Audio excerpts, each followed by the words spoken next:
వర్ష TV ప్రేక్షకులందరికీ నమస్కారం. ఈరోజు మీ అందరికీ కూడా ఒక ముఖ్యమైనటువంటి ప్రత్యేకమైనటువంటి మీ అందరూ ఆనందించేటువంటి విషయాన్ని వర్ష టీవీ ద్వారా చూపించబోతున్నాం. మరి తాళపూడి పార్వతీ సహిత ఉమామహేశ్వర స్వామి వారి దేవాలయంలో ద్వాదశ జ్యోతిర్లింగ రుద్రయాగం అనేటువంటి ఒక మహత్తరమైనటువంటి కార్యక్రమం. ఇది చాలా అరుదుగా జరుగుతూ ఉండేటువంటి మరి ఆ కార్యక్రమాన్ని ఒక వినూత్నమైన రీతిలో నిర్వహించడానికి మన శివాలయం అర్చకులు జంధ్యాల గంగాధర శర్మ గారు చాలా ప్రత్యేకమైన కృషి చేశారు. ఒక ఏడాది నుంచి అందుకు కార్యరూపం దాల్చి పరమేశ్వరుని అనుగ్రహంతో మరి చాలా చక్కటి ప్రణాళిక వేశారు. అవన్నీ కూడా మనం ఇప్పుడు చూడబోతున్నాం. ఈ విషయాన్ని అంతటిని కూడా ఆయన మాటలోనే విందాం. జంధ్యాల గంగాధర శర్మ గారు ఇప్పుడు మనతో ఆ విషయాలను వివరించడానికి వస్తున్నారు. గంగాధర శర్మ గారు నమస్కారం. 2000 మొట్టమొదటి యాగం చేసినప్పుడు 2012లో మహారుద్ర యాగం చేశాడు. లక్ష్మీ గణపతి సహిత మహారుద్ర యాగం. అలాగే 2018లో కోటిగాయత్రి యాగము. అలాగే ఇప్పుడు ద్వాదశ జ్యోతిర్లింగ మహారుద్ర యాగం అని ఇప్పుడు చేయడం జరుగుతుంది 2026. ప్రతి 5 సంవత్సరాలకు ఒకసారి తాళపూడి శివాలయంలో యాగాలు చేయాలనేటువంటి సంకల్పం కల్పించుకున్నాను. అలా ప్రతి సంవత్సరం గ్రామస్తుల సహకారంతోనే ప్రతి 5 ఏళ్లకు ఒకసారి నాకు సహకరిస్తూ ఉన్నారు. ఇప్పుడు చేయబోయే యాగం ద్వాదశ జ్యోతిర్లింగ మహారుద్ర యాగం. తాళపూడిలో ద్వాదశ జ్యోతిర్లింగ మహారుద్ర యాగాన్ని చెయ్యాలి. ఇది ఎక్కడో పర్వతాల్లో చేశాను. అందరూ కూడా కొన్ని వీడియోల రూపంలో చూశారు. ఇప్పుడు మళ్ళీ చూపిస్తాను. ఆ కష్టం ఏమిటి అనేటువంటి విషయంలో ఇక్కడ అదే ద్వాదశ జ్యోతిర్లింగ యాగం ఎందుకు చేయకూడదు అని అనిపించి సలహాలు తీసుకుని నేను ఈ యాగం ప్రారంభించాను. ఇప్పుడు దాని దృశ్యాలన్నీ కూడా మీకు సందర్శనం చేయించి దాని వివరాలన్నీ చెప్తూ ఉంటాను. చిన్న తాళపూడిలో ఏదైనా మట్టితో శివలింగం కానీ వినాయకుడు కానీ అమ్మవారి విగ్రహం కానీ ఏది చేయాలన్నా సరే మరి భగవంతుడు అతనికి ఆ కళ ఇచ్చాడు. సింగం శివరామకృష్ణ అని గణపతి యువజన సంఘం ప్రతినిధి అతను. గణపతి యువజన సంఘం తరఫున వినాయక విగ్రహాలు అవి కూడా ఇస్తూ ఉంటారు, మట్టితో తయారు చేసింది. మరి ఈరోజు ఈ ద్వాదశ జ్యోతిర్లింగ కార్యక్రమంలో 12 ద్వాదశ జ్యోతిర్లింగాలని అద్భుతంగా తయారు చేసిన సింగం శివరామకృష్ణ కూడా మనం ఇప్పుడు ఈ కార్యక్రమంలో భాగస్థం చేసుకుంటూ ఆయన చేసినటువంటి ఆ శివలింగాలను అందరినీ దర్శించుకుంటూ మనం కార్యక్రమంలో ముందుకు వెళ్దాం. సింగం శివరామకృష్ణ గారు రండి. ఈయనే సింగం శివరామకృష్ణ, తాళపూడి గణపతి యువజన సంఘం ప్రతినిధి. మరి ఈయన చేసిన విగ్రహాలకే చక్కగా ఇప్పుడు రుద్రయాగం ఒక మంచి ఎంత చక్కగా చేశారనేటువంటి దాన్ని మాటల్లో చెప్పడం కంటే చూస్తే మీకే అర్థమవుతుంది. మరి ముందుగా ఏ కార్యక్రమమైనా గణపతి పూజతో చేస్తాం కదా, అలాగా మరి గంగాధర శర్మ గారు గణపతిని కూడా తయారు చేయించమని చెప్పడం ద్వారా ముందుగా గణపతి విగ్రహాన్ని ఎంత అద్భుతంగా తయారు చేశారంటే చూస్తే మీకే అర్థమవుతుంది. అది ఒక్కొక్కటి చూడండి. ఓం గణానాం త్వా గణపతిగం హవామహే కవిం కవీనాముపమస్రవస్తమం. అంతా ఒక పద్ధతి ప్రకారం చేయాలనే ఒక తలంపుతో ఒక నందీశ్వరుని కూడా చేయించారు. ముందుగా మనందరం కూడా నంది దర్శనం చేసుకుంటూ ద్వాదశ జ్యోతిర్లింగ దర్శనానికి కూడా వెళ్తున్నాం. మరి ఆ నందీశ్వరుని కూడా ఒకసారి ఇది కూడా మన సింగం శివరామకృష్ణ చక్కగా మట్టితో ఎంత కళాత్మకంగా తయారు చేశారో చూస్తే మనందరం కూడా అభినందించి తీరుతాం. భగవంతుడు ఆయనకి ఇచ్చినటువంటి ఆ కళని నిస్వార్థంగా స్వచ్ఛందంగా ఏ ప్రతిఫలము ఆశించకుండా చేయడం వల్ల ఆ కళ కూడా భగవంతుడు ఆనందంగా అక్కడ సజీవ రూపంగా దర్శనమిస్తారు. మనకి ఇక్కడ మైగాపుల సత్యనారాయణ గారు, బండారు సత్యనారాయణ మూర్తి ఇద్దరు కూడా రావడం చాలా ఆనందించదగ్గ విషయం.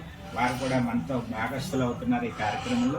ఈ తాళపూడిలో ఏ కార్యక్రమం జరిగినా వీరు మంచి సహకారం అందిస్తూ ఉంటారు. ఇప్పుడు వరుసగా చూడండి.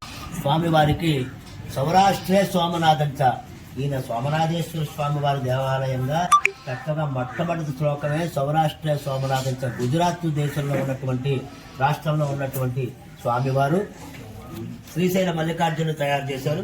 వారికి నూతన వస్త్రంతో స్వామివారికి సత్కరిస్తూ మరి సత్యనారాయణ గారు సత్కరిస్తూ ఉన్నారు.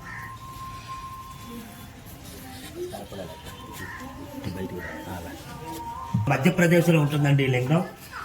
ఉజ్జయిన్యం అహంకారం అని, ఈయన కూడా చాలా విశేషమైన లింగం. ఈయన ఓంకార మమలేశ్వరు, ఓంకారం కొండే ఓంకార రూపంలో ఉంటుంది.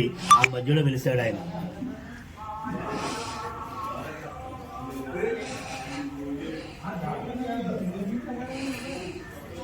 ఈయన జార్ఖండ్ రాష్ట్రంలో, ఒరిస్సా అవతల జార్ఖండ్ రాష్ట్రంలో ఉంటారు. ఈయన వైద్యనాథేశ్వరుడు, ఆరోగ్యానికి ప్రదాత ఆయన. ఈయన 3 ఉన్నాయి మహారాష్ట్రలో.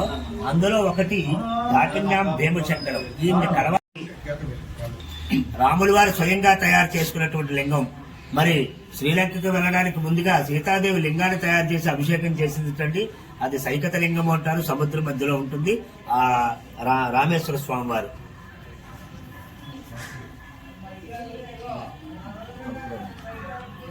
నాగేశ్వర స్వామి వారు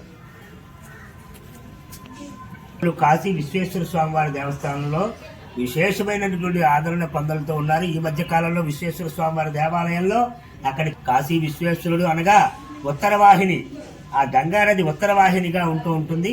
ఈ త్రియంబకేశ్వర స్వామి వారి కింద ఉంటారు. ఈయనకి 5 కొండల ఎత్తున గోదావరి నది పుట్టిందండి, మన గోదావరి. అది కూడా తీయండి దగ్గరగా. ఏ రోజు కూడా ఈ లింగాల మధ్యలోంచి గోదావరి జలాన్ని తవ్వుతూ ఉంటారు వాళ్ళు నిత్యము కూడా. ఆ లింగాన్ని చూడడానికి చాలా విశేషమైన లింగం ఇది కూడా. కేదారేశ్వర స్వామి వారి దేవాలయం ఎప్పుడూ మంచులోనే ఉంటుందండి, పొగ మంచులో ఉంటుంది. ఎప్పుడు మంచు కురుస్తూ ఉంటుంది. మధ్యాహ్నం 2 అయితే చాలు వర్షం పడిపోతూ ఉంటుంది. అలాంటి చోట ఒకనొక టైంలో నేను 1 నెల రోజులు ఉండి ఆ కేదార్లో, ఆ మంచులో ఆ లింగానికి నేను స్వయంగా అభిషేకాలు చేసుకున్నాను. అది పూర్వజన్మ సుకృతం అండి. ఇదే ఆఖర జ్యోతిర్లింగం. మనకి ఇప్పటిదాకా చెప్పుకున్నటువంటి లింగాల్లో 11 లింగాలు అయ్యాయి. 12వ లింగం గృష్మేశ్వరం, ఎల్లోరా గుహల దగ్గర, మహారాష్ట్రలో ఎల్లోరా గుహల దగ్గర కనపడుతూ ఉంటుంది. ఇది కూడా స్వయంభూ లింగమేనండి. ఇది కూడా విశేషమైనటువంటి దేవాలయాలు ఈ 12 జ్యోతిర్లింగాలు కూడా. అలాగే పక్కనే అమ్మవారు కూడా, మరి పార్వతీ అమ్మవారు చక్కగా మనకి వీళ్ళందరినీ కూడా జ్యోతిర్లింగాలన్నీ కూడా నడిపిస్తున్నటువంటి మహాతల్లి పార్వతీదేవి. అంబాశాం భవి చంద్రమౌళిరం. ఆ రకంగా మరి అయ్యవారి దర్శనము, అమ్మవారి దర్శనము, గణపతి దర్శనము చేసుకున్నాం. మరి ఇంకొక వ్యక్తి ఉన్నారు, చూపిస్తాను రండి. ఆ చేతి హిమాలయ పర్వతము కూడా ఆయన నడిచి అన్ని చోట్ల కూడా యంత్ర శక్తిని, ఈ జ్యోతిర్లింగాలు ఈవేళ అభివృద్ధి అయ్యాయి అంటే ఆది శంకరాచార్య వారు, శంకరాచార్య మధ్యమం అని. మరి గురువులకే గురువు మహానుభావుడు. మరి అలా ఈ 12 జ్యోతిర్లింగాలు చక్కగా చాలా అద్భుతంగా ఏర్పాటు చేశారు. చూస్తేనే పారవశ్యం కలుగుతాను. మరి వీటికి 3 రోజులు చేసే కార్యక్రమాలు క్లుప్తంగా చెప్తారు. ఇప్పుడు మీరు కొంతమంది దాతల సహకారంతో ఇవన్నీ చేసి వచ్చామంటున్నారు. అప్పుడు పాల్గొనలేకపోయిన వాళ్ళు ఎవరైనా, ఇప్పుడు ఈ కార్యక్రమం ఇక్కడ మన ఊర్లో జరుగుతోంది కదా తాళపూర్లో అని, ఎవరైనా వాళ్ళ గోత్రనామాలతో కానీ కార్యక్రమం పాల్గొనే అవకాశం ఏమైనా ఉందా? అలాంటి ఏర్పాటు ఏమైనా చేశారు? చేశానండి. అంటే ఈ ఎవరైతే ఈ 12 జ్యోతిర్లింగాలకు పేర్లు ఇచ్చారో వాళ్ళు తక్కువ మంది అండి, ఒక 100 మంది వరకే ఉన్నారు. ఇది అందరికీ లోక కళ్యాణార్థం చేసేటువంటి కార్యక్రమం కాబట్టి అందరికీ ఇది చేరాలి, ఈ పుణ్యం అనేటువంటిది అందరికీ చేరాలనేటువంటి ఉద్దేశంతో. ముందొచ్చి యాగం అంటే కనీసం లాస్ట్లో అన్నదానం చేయాలి కదండి, భక్తుల సహకారం లేకుండా అవదనేటువంటి ఉద్దేశంతోనే నేను ఏదో కొద్దిగా స్వామివారి హితోదకంగా సహకరించాలని చెప్పి అడగడంతో కొంతమంది నాకు టికెట్ల రూపంలో నాకు సహకరించారండి. దానివల్ల నేను ఏంటంటే వారిని కూడా, ఊళ్ళో గ్రామస్తులను కూడా కొంతమంది ఇందులో కూర్చోపెట్టి ఆ రకంగా తీసుకుని నేను ఈ కార్యక్రమం చేయడం. ఇప్పుడు కొత్తగా ఎవరైనా ఇది చూసి మేము కూడా పాల్గొనాలనుకుంటే వారు ఏం చెయ్యాలని చెప్పండి. వారు దూర ప్రాంతం అంతా రాలేకపోతారు, వాళ్ళ గోత్రనామాలు ఇవ్వడానికి మీకు ఎంత చెల్లించవలసి ఉంటుంది? 1016గా పెట్టుకున్నానండి. వారు కొంతమంది నాకు వాట్సాప్ల రూపంలో కానీ, కొంతమంది వాళ్ళ చుట్టాల రూపంలో కానీ కొంతమంది వస్తున్నారండి పొరుగురు నుంచి. వారి చుట్టాల రూపంలో ఆ అమౌంట్ పంపిస్తున్నారు. వారికి ఆ ప్రసాదాలు కూడా అందజేయడం జరుగుతుంది. ప్రసాదం కూడా పంపిస్తాను. వారు రావటం జరుగుతుంది. కొంతమంది రాలేని వాటి మీరు అన్నట్టుగా వాట్సాప్ రూపంలో నాకు అమౌంట్ పంపించి పేరు గోత్రాలు పెడుతున్నారండి.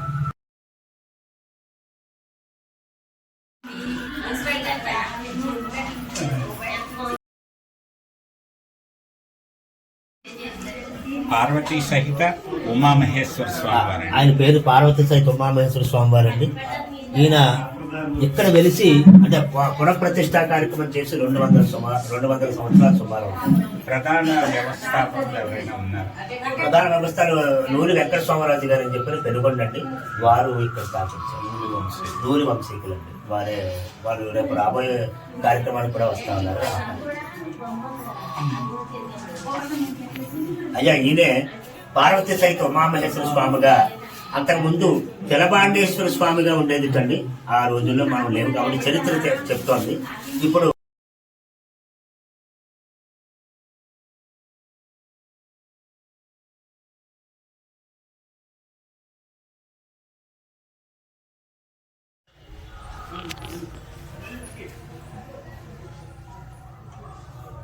Good luck.